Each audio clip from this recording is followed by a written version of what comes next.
vir die dapperes van hart.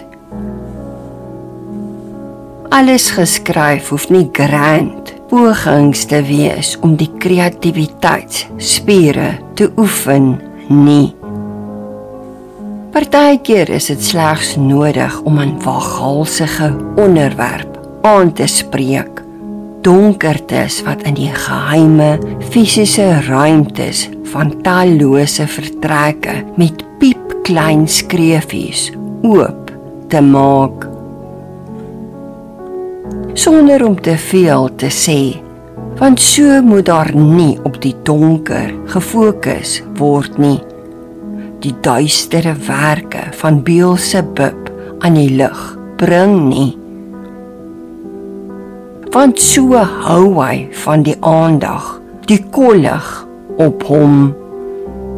Die sogenaamde engel van die lig, maar helaas 'n ongetwyfelde valse lig. 'n sluwe, bonatuurlike wese, veel slimmer as menslinge. 'n woedende verloorder teen die een ontelbare male groter, magtiger as hy self, in essensie 'n leienaar. Al sou miljoene hom afskryf as 'n fiksasie van verveelde, dom denkpatrone. Vele met akademiese, filosofiese breine, gekultiveerd. Word daar gepraat van die een wat 'n spikkeltjie van grootheid is teen die een wat onnoembare sterrestelsels met deurboorde hande op hulle plek hou. Die een kretend aan 'n swaar, growwe houtkruis. Dit is volbring, geboue hoof. Geen plek op die seun van God se gespierde lyf sonder bloed. Sy bloed. Met verheerlikte, glansende, opgestane liggaam uit 'n tuingraf op 'n 3de dag, verskynend aan honderde, miljoene male groter, magtiger as die bose een, klein lettertjies.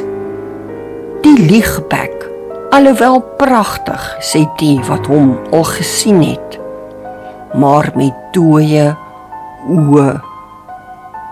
So haat die dooie oog een God se skepsels, die kroon van sy skepping. Die tragiek is dat kosbare siele glo dat hy in hulle beste belang optree, waarlik omgee.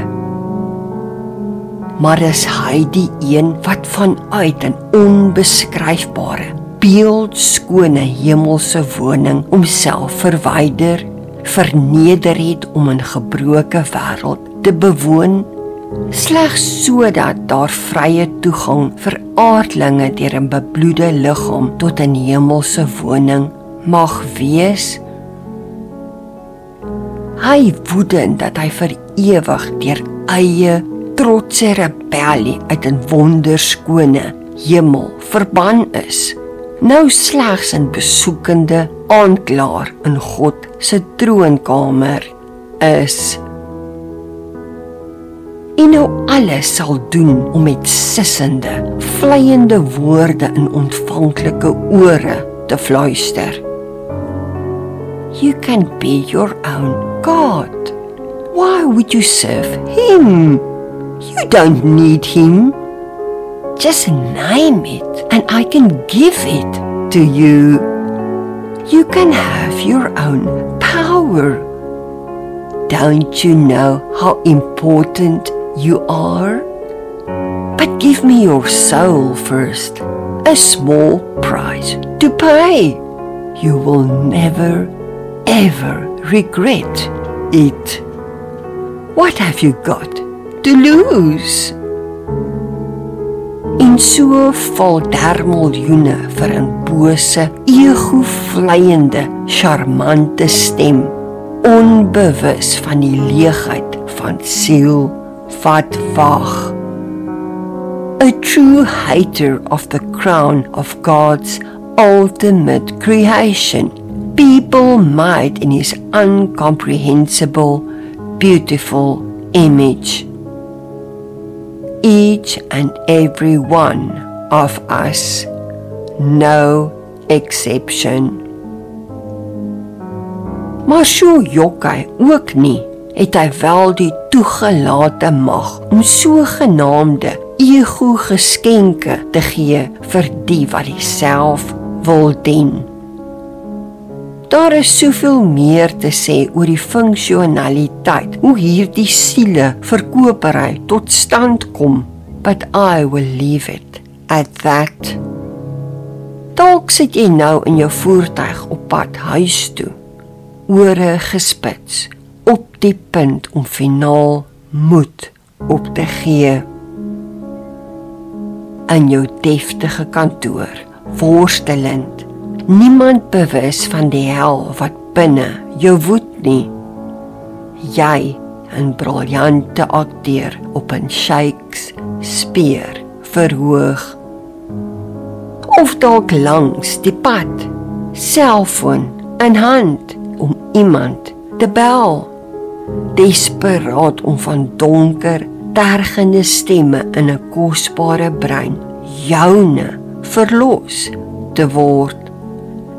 Of waar ook al, op die punt om 'n einde aan jou worsteling te maak.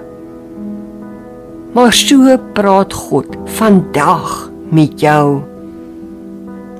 Call out to me, lift up your wet, tear-filled face towards me. It's not too late. Don't believe the lie, because this is not a story. This is real life.